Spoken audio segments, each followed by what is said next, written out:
Hello, friends. Welcome to 1000 Words, Stories on the Way. My name is Matthew Clark. Thanks for being here today for the podcast. This week's episode is one I've been wanting to write for a couple of years now, ever since I read Katherine Paterson's book, Jacob Have I Loved? So I'm glad to finally get to it. A quick note to say that the Well Trilogy audiobooks are available, mostly. Some venues like Amazon's Audible are taking a little longer to show up for whatever reason, and I don't have any control over it. So for now, you can get the books on Spotify for sure, and a good many other outlets, but Audible has not released them just yet. But hopefully soon, so stay tuned for that.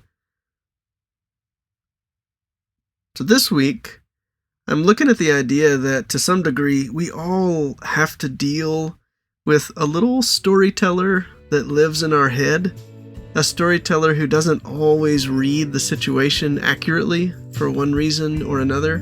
And I'm looking at a great little book about unreliable narrators, which is Katherine Paterson's Jacob Have I Loved? So here's this week's episode, Unreliable Narrators.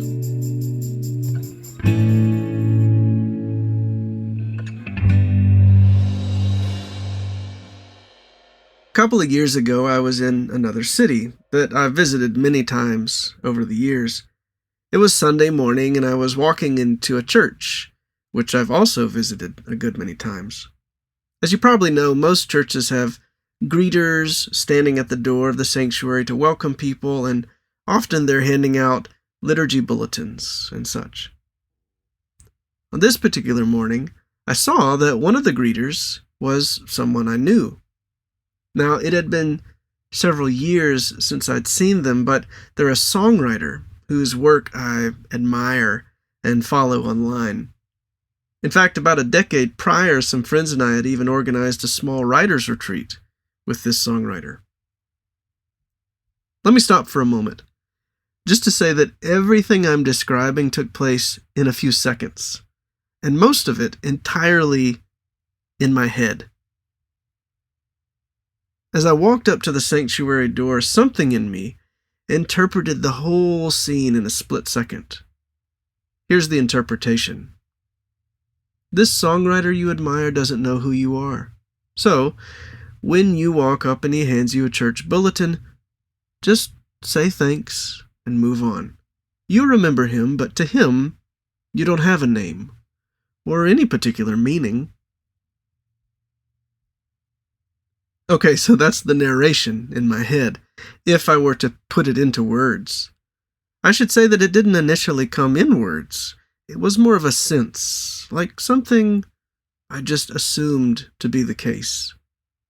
At any rate, it wasn't an unreasonable or even bothersome narration. It seemed more or less plain and factual, so I acted accordingly. I walked up to take the bulletin with the intuitive assumption that this guy had no idea who I was, wouldn't remember me, and it wasn't a big deal. Can you guess what happened next? As I approached, he smiled and said, "Hey, Matthew, it's been a long time. Great to see you here." How about that? It turns out he did remember me. He even remembered my name. What's more, he even seemed genuinely glad to see me. But the surprises don't stop there. Here's what he said next. "Hey, next time you're in town, shoot me a text. I'd love to get lunch and catch up with you." Well, that was about too much. Not only did he correctly identify me, not only did he fail to express displeasure at my sudden appearance, seeming glad instead, but he actually wanted to hang out.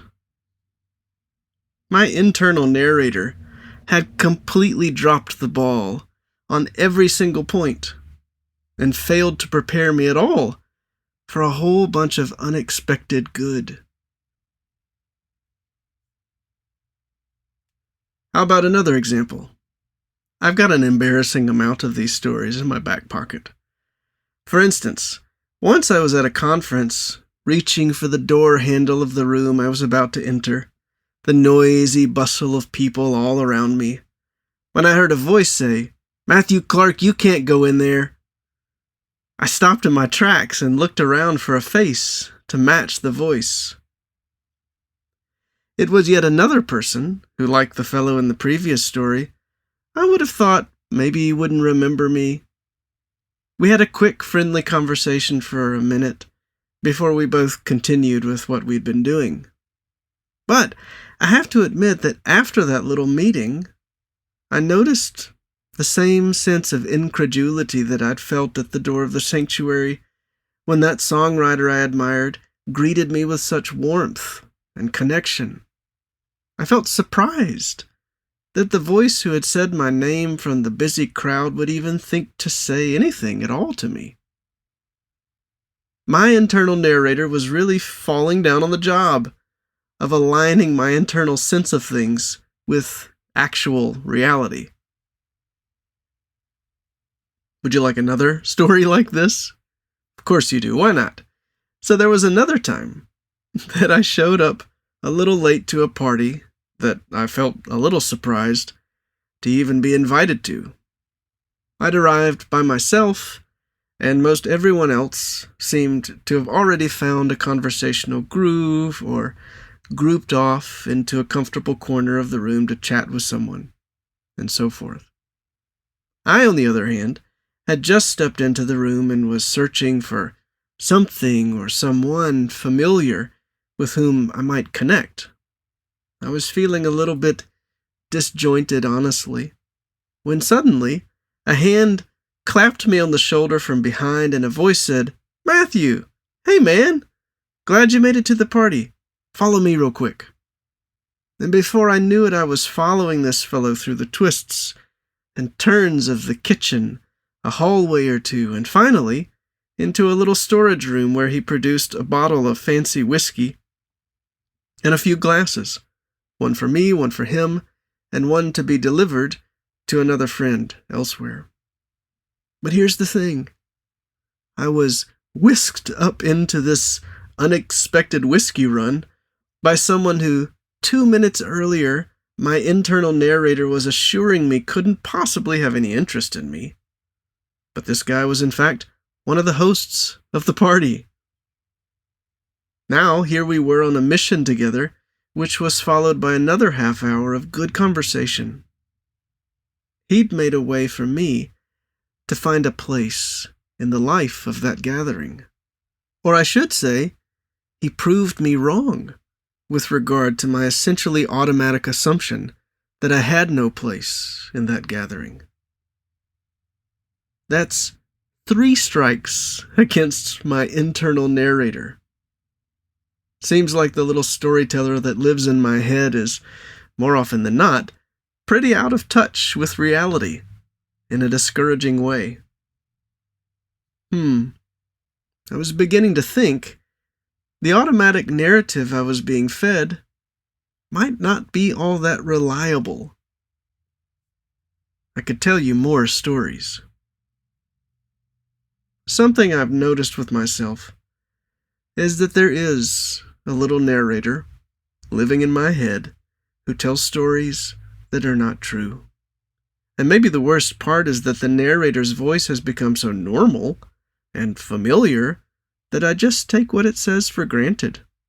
Things like, nobody knows your name, you're forgettable, no one is glad you're here, and so on.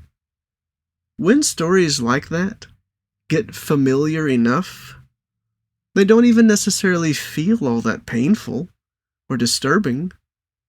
What's the right word for it? They feel like common sense. Nothing to get bent out of shape about. It's just the way things are. And you adjust appropriately, right? A few years ago, I read a book by Katherine Paterson called Jacob Have I Loved. It follows the growing up years of a girl nicknamed Wheezy in New England, who is the story's narrator. I don't want to ruin the book for you, but sometimes the experience of reading a story can actually create within you something like a lived experience of that story's meaning. What I mean is, as I read Wheezy's narration of her life, I didn't just see it as interesting information. I felt it, as if it were real. The best stories aren't just things we've read. They're things that happen to us. Wheezy narrates the ways in which her prettier twin sister is favored by everyone, how her own desires, looks, and personality are not received or handled well by her family. And for most of the book, I was frustrated right along with her. But at some point, as Wheezy was narrating one of her many misfortunes, I sat up with a sudden realization and slapped the book down in my lap. Wheezy had been interpreting someone else's reaction to herself, but I knew enough about that other character by now to know Wheezy's interpretation was wrong. That's when it dawned on me that Wheezy was an unreliable narrator. This is a book about someone misreading her own life. By the end of the story, something happens that sheds light backwards across the narrative, and Wheezy begins to see it for herself. She'd been wrong all these years. Go grab a copy of Jacob Have I Loved by Katherine Paterson and see what you think. I won't say more for fear of spoiling it. That book, though, and the experience of feeling that story so deeply in my own heart, brought about an important realization for me. I was a lot like Wheezy. I am an unreliable narrator with regard to myself and my own story. I have a regular enough habit of jumping to sad conclusions about myself and the way things are, and more often than not, those conclusions, commonsensical as they seem, simply don't correspond to reality. I have an unreliable narrator that lives in my head, one who has a bad habit of telling sad stories that just aren't true. These days, when some sad script begins to play out in my mind as if it were inevitable, I can say to that mopey fellow slumped over his keyboard, "Hey, buddy, hold off on publishing that. Let's just wait and see what happens instead." Sometimes it takes more courage than other times, especially since that narrator is most likely trying his best to protect against some old and very real hurt being repeated. I can appreciate that. Still, here in the land of the living, I've been surprised to see the goodness of the Lord and the love of the people around me enough times to push pause on that unreliable narrator. Sometimes, when I do, the scene changes pretty dramatically, and the face I'd been expecting to scowl or look past me turns towards me, smiles, and says my name, almost as if love had kept a little place for it in their heart, after all.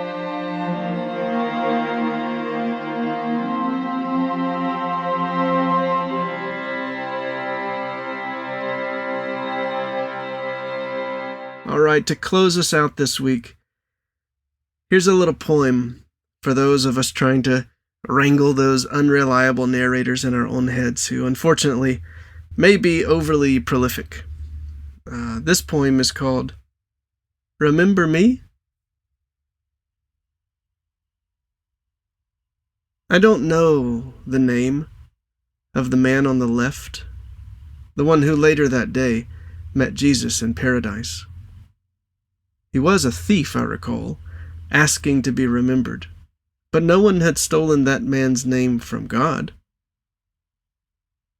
Jesus had been on his way to meet him for all those days, perhaps thinking of the time when as a little boy the not-yet thief had wanted so badly to have the bread or the toys' brightness, learning to believe it could be his only by certain secret means, sadly. Remembering how this sad story grew in the thief's mind until he lost himself in the crime of believing it alone. There on the cross, seeing innocence robed in blood, did the thief dare to reach for recognition? Do you know me, innocent one? Have you seen me before? Can you see me now? Still? Or is this sad story to be our name? Are we forgotten, faceless bones alone? Quick comes a voice. Don't you remember the bright toy, the bread, the funny nickname you got when laughing your father tucked you into bed?